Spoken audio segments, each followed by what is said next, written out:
over the weekend, I think it was like last weekend anyway, not this week, that weekend that just passed, but the week before that. Over that particular weekend, President-elect Joe Biden fractured his foot while playing with his German Shepherd Major. After the news broke, it was momentarily unclear what the collective response would be. Throughout the election, Biden struggled with being perceived, as The Hill contributor Charlie Gurrow said in September, as a fragile, frail old man. That's technically what Pumpkin Tits is. This accident could have further spotlighted what some voters already saw as a shortcoming. However, it quickly became clear that most people, me, with myself included, responded to the story by simply saying, "Thank God we have a normal human in charge of the country again." It was a feeling that was only strengthened when the Biden-Harris transition sent out a special, what they call pause release, that read, and it's a whole long list, and it was like bark, bark, bark, bark, bark, bark, bark, bark, and then just read repeatedly. It offered a helpful translation for human readers.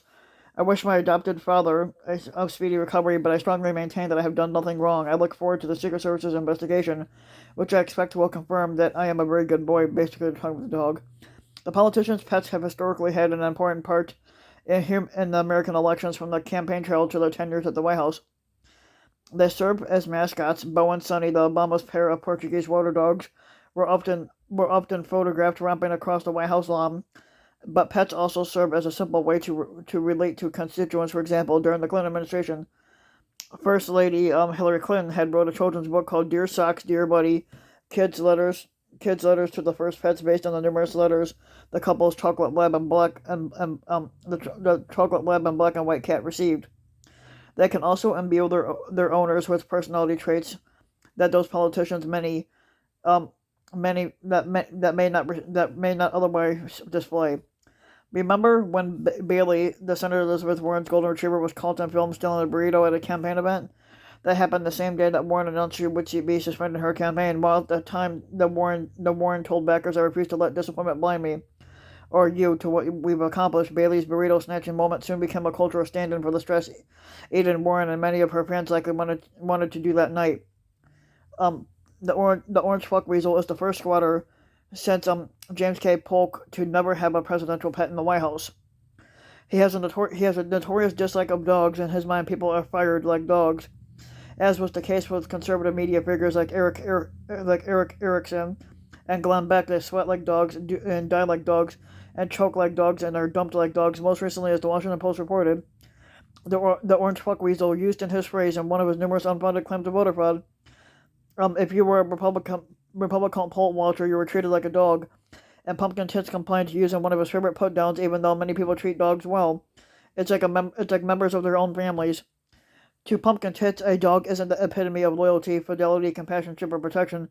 It's a pathetic, simpering creature. That's in his mind. To the fat ass, dogs are capable of many things, none of which are particularly dog-like. Like Vanity Fair's Kenzie Bryant wrote, begging for money, for example, and getting dumped and feeling ungrateful, the creatures have never done much good in basically the 45 yen universe. Could a dog have helped Pumpkin Tits' image during the election? Among some voters, perhaps. A group called Dog Lovers for Joe released a campaign advertisement urging voters to choose their humans wisely. And international media ran headlines like Pumpkin Tits' lack of dog has become an election issue. And as First Pets author Brooke Janis had said back in 2018, this is a fat ass who needs a friend. Having a dog offers unconditional love, and that is something that this squatter desires so deeply and can't seem to find. With that being said, the orange fuck weasel had expressed no desire to introduce a dog to the White House, even if just for show. How would I look? He's like, how would I look walking a dog on the White House lawn? Would that be right? He asked attendees at a 2019 Klan rally. I don't know. It feels like a phony. That's why, despite his faults, Salon's Mary Elizabeth Williams rightly asserts that Joe Biden is the president that we need. It would be fantastic enough, basically, just to have a leader who respects science and diplomacy and knows how to run off caps lock. You could stop right there and the world would exhale a sigh of relief, she wrote, but that would guide the Biden era. Is an example of empathy, and empathy goes hand in hand with compassion. It's worth noting that a 2-year-old Major Biden is the first shelter dog to live in the White House, where he will be joined by the Biden's 12-year-old German Shepherd Champ, as well as a soon-to-be adopted cat. By the way, by the way of disclosure, it should also be noted that I'm writing this story as I'm preparing for what is likely our dog's last winter. Stanley is a 15-year-old dachshund and has been unwell for a while now. This week he took a turn for the worse, and as he sat up, and basically the person feeding him from a spoon, because it hurts his back to bend over a bowl. And I remember Jimmy Kimmel's monologue following news of Biden's injury. Could you imagine the orange fuck Weasel having a dog? He said. I can't picture him feeding anyone but himself.